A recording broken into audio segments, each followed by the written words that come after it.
आज हम निश्चित पार्क में इस वक्त इस इज्तिमा में शामिल हैं और आज से चंद सालों पहले इसी निश्चित पार्क में 12 रबीउल अव्वल को बम धमाके में हमारे कई आशिका ने मिलाद शहीद हो गए।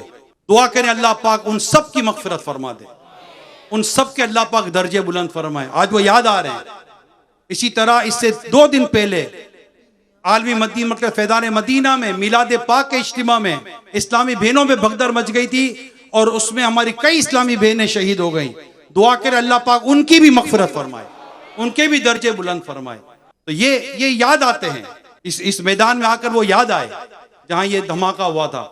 अल्लाह पाक हमारे तमाम इज्तिमाई मिलाद, तमाम जुलूस से मिलाद, तमाम महफिल मिलाद, तमाम आशिकाने रसूल की, तमाम आशिकाने साहबा अहले बैत की हर तरह से हिफाजत फरमाए और अल्लाह पाक हमें खूब खूब शान और शौकत के साथ जश्न विलादत बनाने की तौफीक अता फरमाए।